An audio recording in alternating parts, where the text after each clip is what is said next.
Yeah, mga buddy, continue natin yung ano natin mga buddy, yung ating video. Naputol yung internet ko kanina mga buddy. Continue natin tong LS valve assemble. Okay na ito mga buddy, malinis na yan.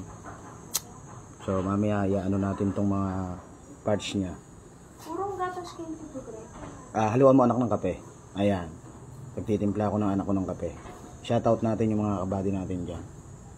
Yan. Ongoing tayo ngayon mga buddy sa ating bomba, main pump. Yan. Mamaya i-assemble natin mga buddy yan para makita rin ninyo ang pag-assemble nito. Meron na akong ginawang video sa PC valve. I-upload ko na lang yan mga buddy. Then itong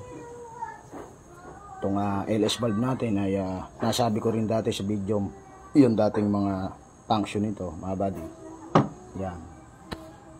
So, shoutout sa ating lahat mga buddy. Ongoing tayo mga buddy sa ating main pump. So, discuss natin ngayon mga buddy habang break time ako dahil magkakape tayo mga buddy. Ayan. Dito tayo sa bomba mga buddy. Ayan. Na-itort na natin mga buddy itong ano natin. So nagdadowny pa tayo. Nagdadowny tayo ng mga ayan, kahit mga host mga buddy dinadowny. Ayun na. Ayun. Yan, na-itort na natin mga buddy yung ano natin, yung ating paddle. Na-itort na natin mga buddy. Totort din natin yan lahat. Pati ano ng ano, pati tornilyo ng ano, takip ng ano. Ayun na. Yung mga buddy, nakakabitan natin ng servo.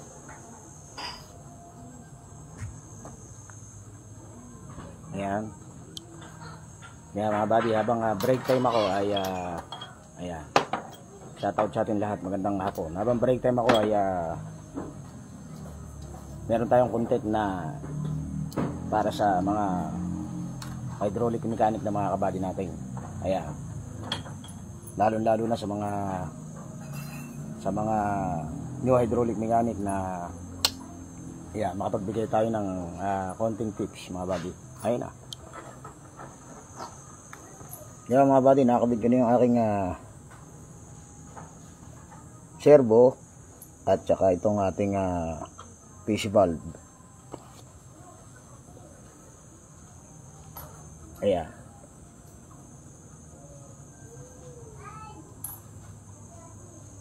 May video tayo nito mga buddy sa pagkakabit. Yung gustong manood, thank you for watching mga buddy. Ayan.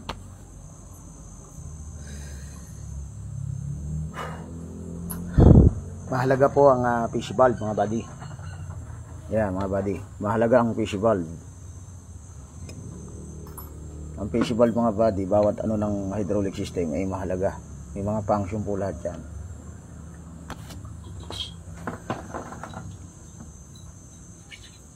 Pagka ikaw ay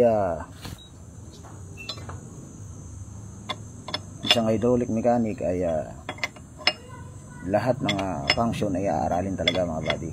Ayun o. Yeah. Ito po ay lock nut lang niya. Ayan mga lock nut mga buddy. Ayun o. Lock nut yan. Yan. Shoutout natin mga buddy natin dyan. Ayan. Lock nut yan mga buddy. Yung PC valve na yan, pag ang adjust niya na ayan. Tuturo ko sa inyo mga buddy dahil very important to. Ayan. Lalo na sa mga hydraulic mechanic. Ayan. Pag ang adjust niyan mga buddy ay nasobrahan ka sa PC valve. Ayan. Alam nyo na mangyayari mga buddy. Ayan. Ayan. Alam nyo na mangyayari kapag nasobrahan tayo sa adjust niyan. Inka nga ay maliit lang na piyesa yan pero napakahalaga. Kasing halaga yan nung sinabi yung tinuro ko sa inyo sa LS valve mga buddy, yung spool. Ayan. Mahina internet ko kanina, naputol. Ayun na. Shoutout natin si ano, nakikita ko si JB Villarta. Ayun na, habang break time ako, magtitimpla ng kape yung aking baby boy aking boss magtitimpla ako ng kape. So ito mga buddy, yan. Ito yung adjustment ng lock nut to mga buddy, lock nut. Ngayon pagka i-adjust nyo yan, luluwagan nyo muna yan. Ayan, may o-ring sa loob yan Ayan. Yan po yung nagpapa-incline mga buddy. Ayan. Ayun na. Pipre natin. Dati pinipre ito Tsaka bubuksan do yung linya ng yung hose dito para umandar. So hindi po pwede naman yung laging binubuksan yun at laging ayun na. Oh. Ayun. Doon po bumabangga yung mga body dito. Ayan. Ito po yung ating swash plate. Then yung nasa ilalim po na kulay dilaw na yan, na parang gold na yan, yung gold na yan, yan po yung cradle sa mga bago. Ayan. Ngayon pag naikabit mo na yung cradle tsaka yung swash plate, kakabit mo na ngayon itong naikabit mo na yung cradle, swash plate, nakabit mo na yung servo. Ayan. Step by step po yan Hindi kakabit mo na itong PC valve. Ayun. Ayun na. Ayun. Hindi pa nakatrade yan mga buddy. Ayun na. Oh. Yan. Ngayon itong piston na ito mga buddy, tumatrabaho yan. Tumatrabaho. Ganyan po yan. Ayun. Tumatrabaho. Ngayon kapag gaya ni ikinabit yung mga buddy, yan, ikinabit yung ganyan. Yan. Inikpitan nyo. Yan, inikpitan. Ayun bumabangga po yan. Ayun yan. Hanggang sa dimikit siya mga buddy. Ayun. So dimikit mga buddy ayun dimikit. Yan. Didikit pa ng didikit yan habang hinihigpitan nyo mga buddy. Yan. Kaya yung piston naman na yan habang hinihigpitan nyo yan. Yan, itong nasa dulo na to. Habang maluwag yung lock nut nyo, maluwag yung lock nut nyo, pihit naman kayo ng pihit. Hindi po basta pinipihit siya mga buddy. Ayan. Ayun kamukha niyan. Pihit ng pihit. Naubos na yung trade. Ayun. Anak. Purong kape daddy, anak. Ayan. Kaya yung adjustment po na yan, ayan. Adjustment yan. Tapos ang kontra po niyan, 22. Ayan, 22. Ayun. Pipihitin mo yung lock nut. Ganun, pihit. Ayun. Adjust ka man na adjust, mga buddy. Ayun. Ngayon, may tama po na adjust yan, mga buddy. For the final. Mga buddy. Ang adjust po na tama niyan, dahil napakahalaga nito mga buddy, tuturo ko sa inyo. Pinagmumulan po yun ng high pressure, mga buddy. High pressure ng bomba. Kaya ang bomba kahit bago, sunog. Kaya isa sa pinagmumulan niya mga buddy. Yung ganitong block niyan, yung block po niyan, kahit bago. Ayan. Nasaan yung block? O, dito tayo sa lumang block. Ayan. Yan po yung isa sa pinagmumulan mga buddy. At matindi pa. Ito po yung luma natin block mga buddy. Pinagpalitan. Pag po in-adjust nyo mga buddy, yung ano na yan, yung PC valve na yan, ng baon na baon mga buddy, sagad na sagad. O kahit hindi siya sagad, basta nawala po sa ano yan, sa standard na adjust mga buddy. Ayan. Based on my experience mga buddy yan. Yun. Pag nakakita kayo ng kagagawa lang ng pump na antimano, kayo gumawa. Ginawa ninyo, pero bagong gawa ng iba, kayo gumawa ngayon. Tapos si maitim to. Yan, maitim. May sunog. Ibig sabihin nyo mga buddy, pagka ganyan na, halimbawa ay minakita kayo may sunog, maitim. Ayan. Ibig sabihin po niyan, tapos may tama tong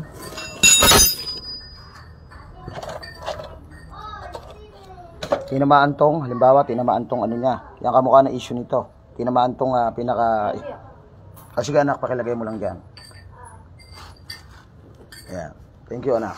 Ayun na, pinagtimpla ko ng baby boy ko ng kape, ah. Ano kay Tito Greg? Sige, anak. Then, pag tinamaan din po dito, ibig sabihin po noon, nag-overheat, mga buddy. High pressure po yun. Kaya ang reklamo, ang concern sa atin ng ating client ay pagka ginamit ng 30 minutes, kusang mamamatay. Then, pag namatay ang makina, ayan, hindi na andar. Then, bago mamatay ito, ang engine ng 30 minutes, bago mamatay, yun ang issue nito eh. Naglo-low power, dami ang travel, mga buddy. Ayan. At hindi mo na mapapaandar. Totoo po yun, dahil ako mismo yung nag-diagnose po noon, bago namin baklasin, talagang ayaw umandar. Sineperate ko lang ang bomba, kaya umandar. Pag nakaseparate ang bomba, malalaman natin kung okay ang makina o good. Siyempre, ala ng drive yun, ala ng idadrive na pump ng bomba. So, pre na yun. One click po yun yung makina. Kaya, pag ikinabit natin to, update ko kayo mga buddy. Ayan, mga buddy. Doon sa trouble lang unit na ito. Yan, shoutout buddy JB. Tsaka si McQueen Dublin. Okay mga buddy, balik tayo rin sa ating topic, sa i-pressure. Mahalaga yan mga buddy. Ayan. Nahalaga. Sinishare lang natin yung ating mga experience. Ayan. Mamaya na ito, itong LS valve na yan. At mamaya, pagka kakabitan natin itong block. Okay na yan. Sasaksak na layan. Greg, ka muna. Soft drinks ka muna. Ayan. Ayan yung aking kabady. Napakasipag niyan eh. Ayan. Ayun na. Greg, ka muna dyan. Ayan. Tayo magtuturo muna ng konti.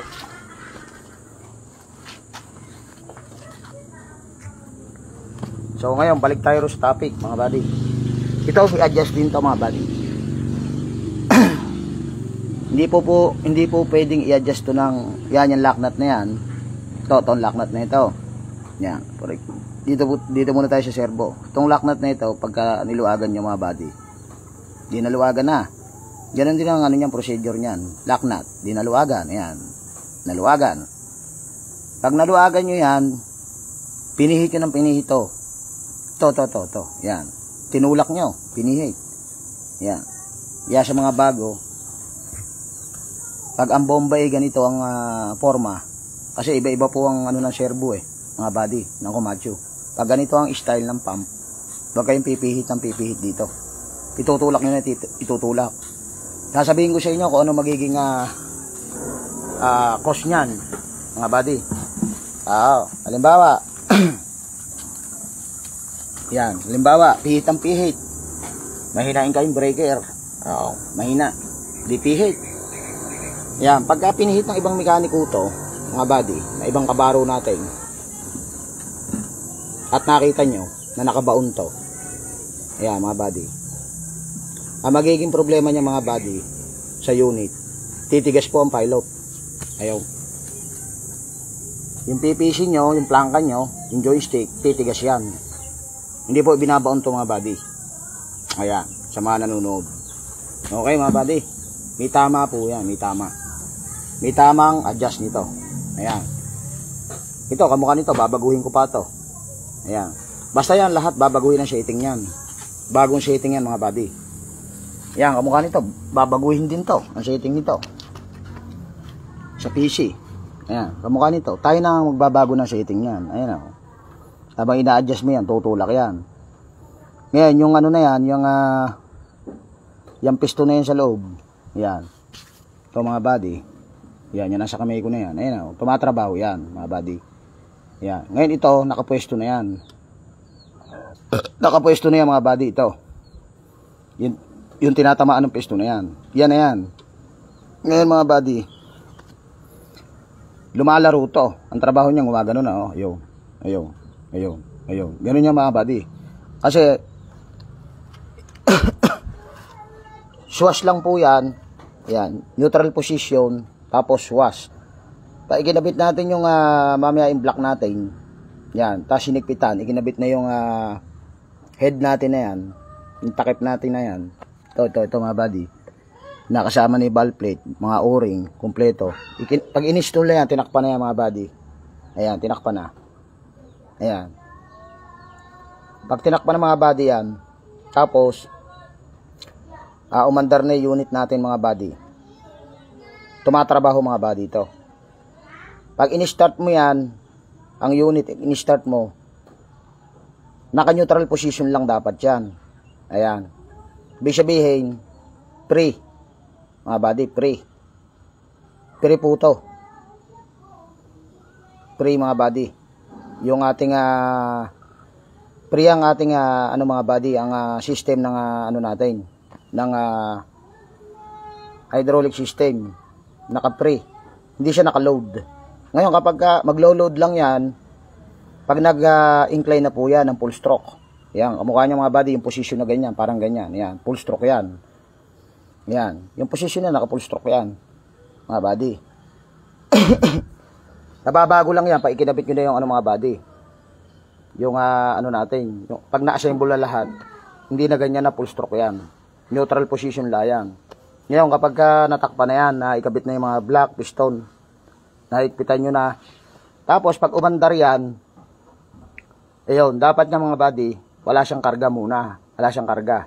Magkakakarga lang yan kapag nagbukas na ang natin, yung safety ng PPC lock natin, ayan, hindi na siya nakalock, inopen na natin.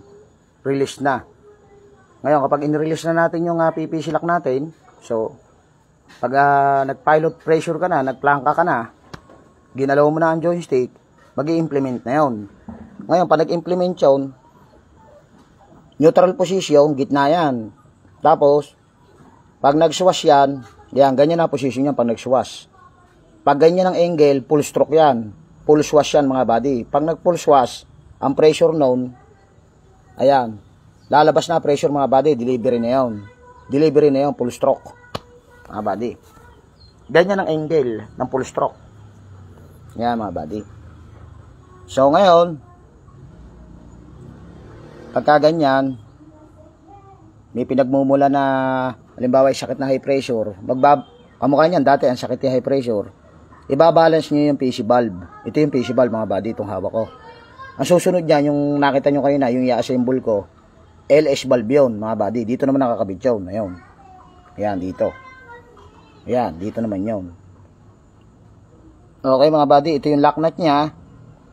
Ayan, lock nut. Ayan. Ayun na. No.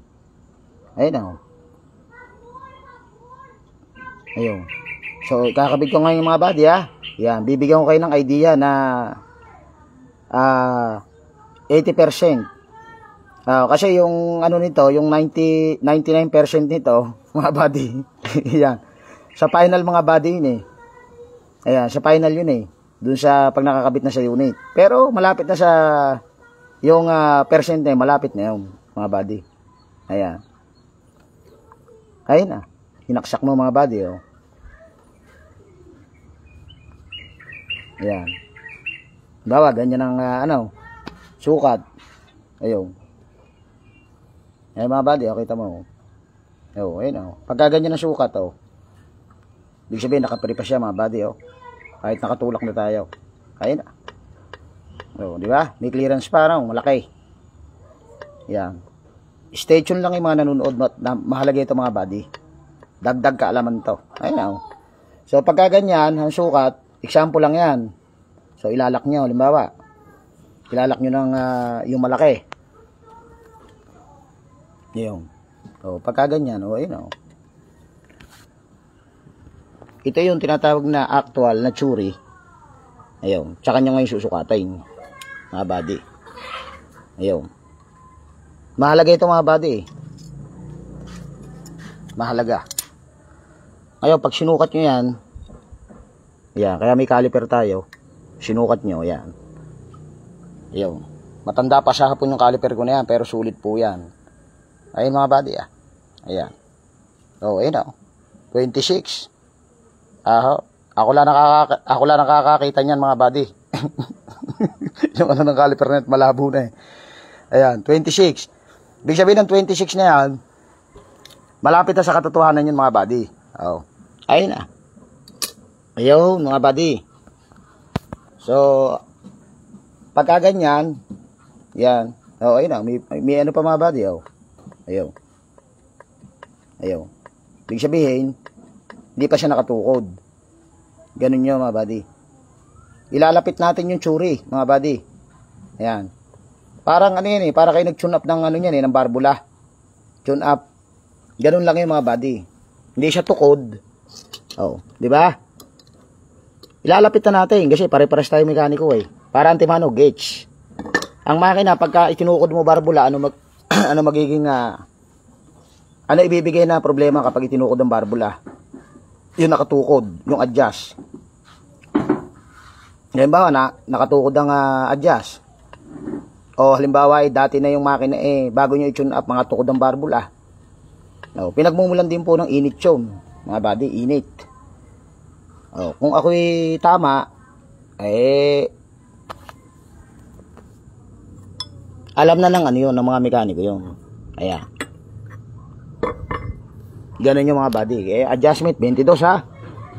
Ayan, 22. Ayan. Pag pinihit mong ganyan, babaon ng babaon yan mga buddy. Ayun, yung isa lock nut. Okay? Oh, may adjustment din eh. Ayun. Bibigyan ko lang ng idea yung mga hydraulic natin. Basta, wag po nyong itutukod yan ng tukod at tukod, yung halos maubos ang trade mga buddy. Yan, yung halos ala nang makita ang trade, yung kukunti na ang trade mga buddy. Oh. Magkakaroon po tayo ng high pressure. Madali pong iminit ang hydraulic system. Then, isa pa dyan, masisira kaagad ang ating block, mga buddy. Ang ating block. Ayan, mga buddy. Kaya, sana ay meron akong na-share sa inyong araw na ito, mga buddy. Habang nagbi-break time ako. Ayan, mga buddy. Ayun na, tips na naman yun ng alagang lakay, mga buddy. Ayan. Yung nanonood at sa tingin okay yung tips na yun. Oh, maganda yun. Dagdag yun mga buddy. Lalo sa mga nagsisimula pala sa hydraulic. Okay. Huwag nyo itutukod yun. Yung PC valve na yun. Ayun. So ngayon, dito tayo. Break time eh. Ayun na. Greg, pakisuyo mo na yung kape mo. Okay. Uupula ako. Ayan. Dito naman tayo sa PC valve. Sa LS valve mga buddy. Ang LS valve natin ay meron na akong video nito eh. Ngayon, sleeve din po ang tawag dito. Yan. Meron din sheet yan. Ito mga sheet to. Itong maliliit sheet. Yan, sheet din to. Yan, piston. Yan. Spool, piston. Yan. Okay mga buddy. Ngayon, meron na akong ginawa niya na video. Yung hindi pa nakapanood, panoorin niyo mga buddy. At i-upload ko rin sa YouTube yan. Documentary mga buddy yan. So yung tinuro ko sa inyo dati mga buddy ito. Hindi pwede magkabaligtad to. Dahil yung isa nito ay 5 guhit. Ayan o. Yun, 5 yan. Yung isa naman, ayan, 4. Ayan mga buddy. May tamang kabit niyan. Mga buddy. Ito ang sa labas mga buddy. Ayan, ito ang sa loob yung 5. Okay. Ngayon, pagbubuin nyo na yan. Ayan, may partida pa yan. Hawak ang camera mga buddy. Ito, lock nut din to. Pamukha nung kanina, yung PC valve. Ayan o. Lock nut din yan. Ina-adjust din yan mga buddy. Yan, ina-adjust din yan. Ngayon, huwag din kayong sosobra sa adjust dito mga buddy. Ayan. Yung gaya na sinabi ko sa inyo, huwag din kayo sosobra. Ayan. So ngayon, pagka i-assemble nyo ngayon yan, yan, ito sheet na ito. Yan, sheet to eh. Yun. Ngayon na, sheet din yan mga buddy. Ito, yan, sheet din. Yun, isang flat at saka isang hindi flat. Ayun o. Yung hindi flat, dito nyo ipasok, mga buddy. Yan, hawak ko yung cellphone eh. Wala tayong ano eh. Sakit siguro, kuha ko sakit. Yan, iupo ko lang sa sakit to.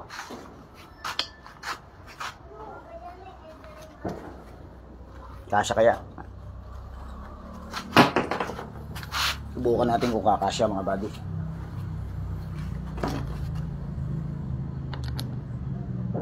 Hindi yata kasya, mga buddy. Wala ako nang lalagyan, mga buddy, ha.